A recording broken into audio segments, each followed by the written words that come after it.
besides the social part, you're doing a reasonable amount of have done some performances at the festival and other occasions in Christchurch as well. How do you feel? Do you see that's different from your social dance? Is it?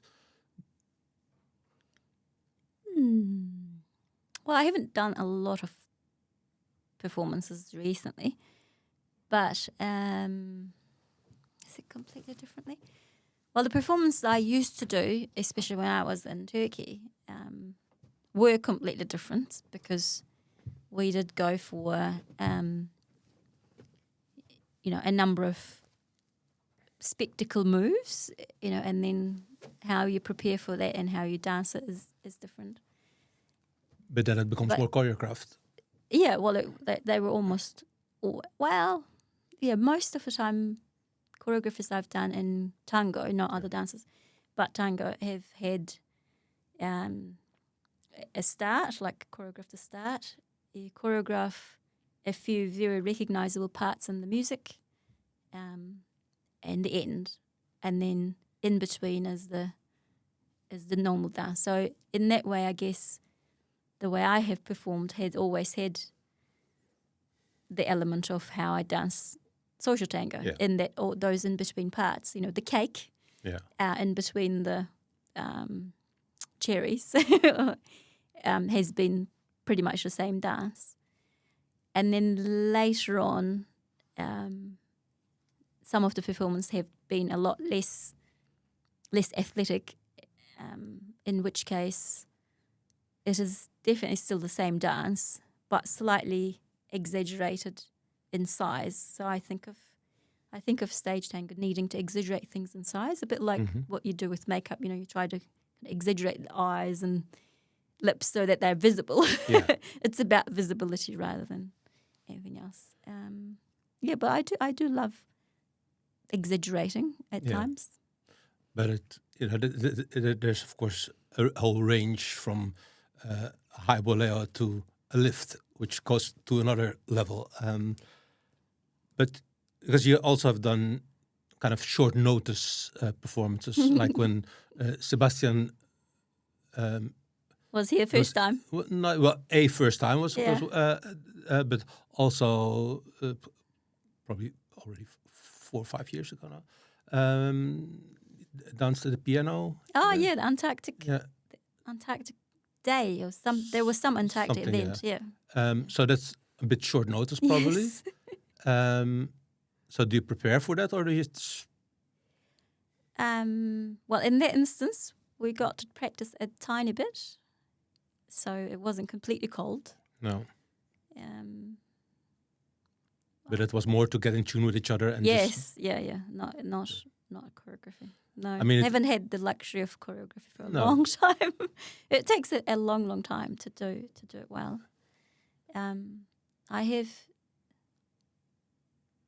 I'm sure it's okay, Kike. Kike and I have tried a few times to get ready for an event, and then something happened, and that event didn't happen.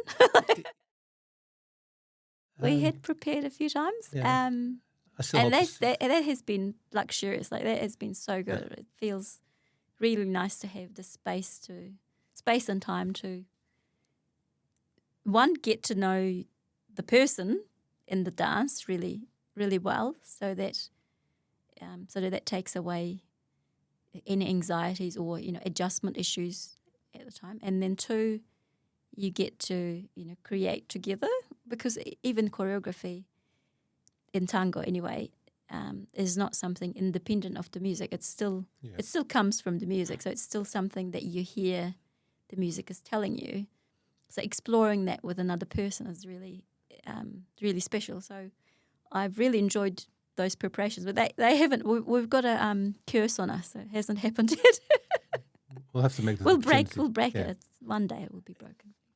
You can't see the difference quite often. I really like the fact that, especially like teachers, dance less choreographed when they perform now, because you sometimes can see that there clearly was some choreography and something went slightly off because they were so focusing on that and lost the music. Yeah.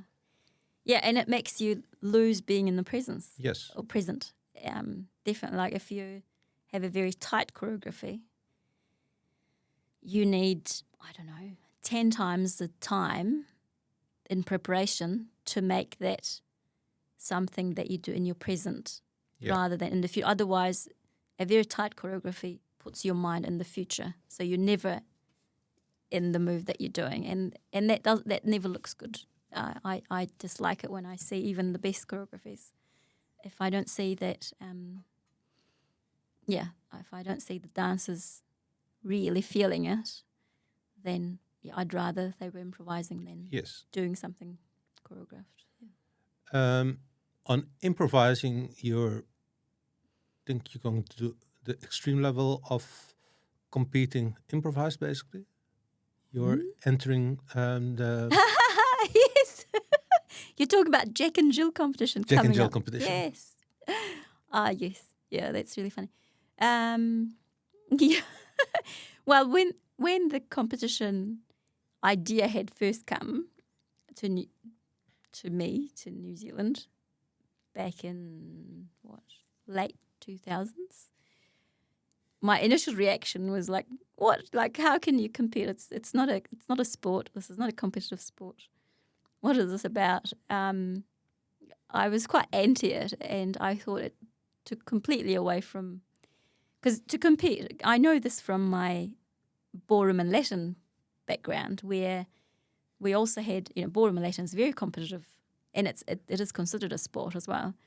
But in the club, the university club, we had decided that we valued the performance because that's more about sharing something rather than comparing something. So I'm very aware of the difference of performance versus competition. So I was quite anti originally.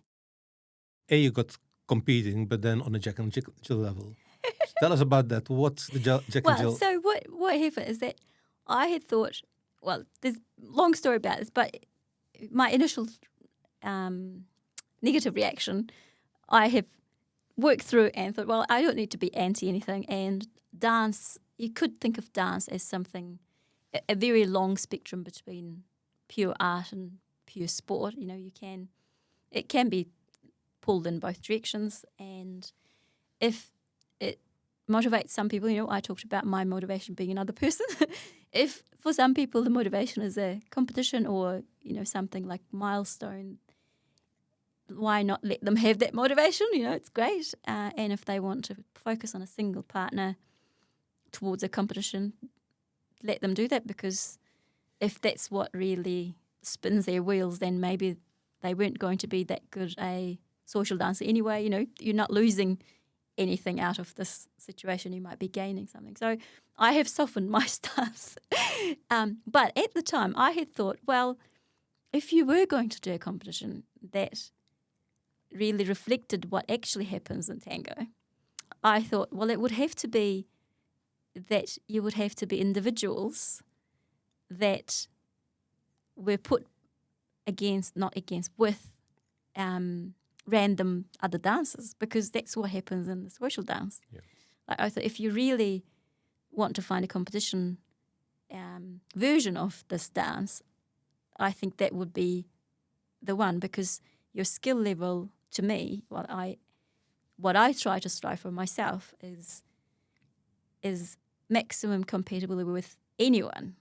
Like, to me, that's the ultimate, because as I said, I think there's reward in there, and that's what I try to do, not perfection with a single person. Like, to me, that's like so boring. I mean, no offense, it's amazing when that happens, right? A good couple is sometimes amazing, but so I had thought at the time that that's how it would be. And then this year, when it first came in the COVID year, when I saw the Jack and Jill competition described, I thought, they finally found this. In the Jack and Jill competition, they are you're going to enter as an individual, as a Jill or a Jack. And that's my understanding anyway. I hope that's what happens.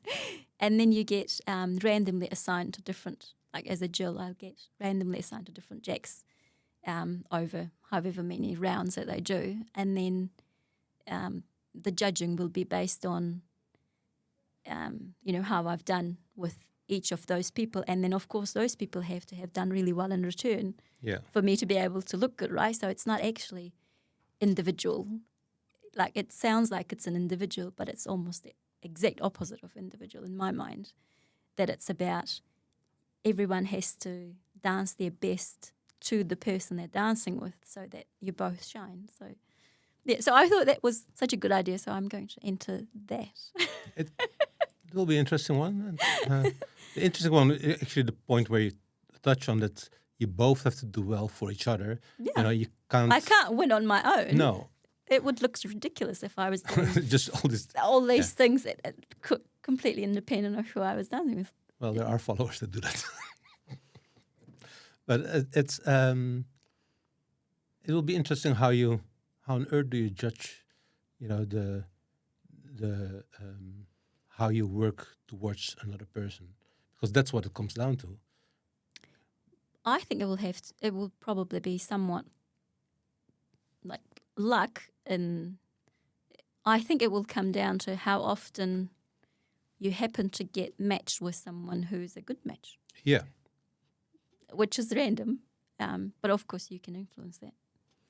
So it'll be interesting. You probably have to come back to this after you've I might hate it. I don't know.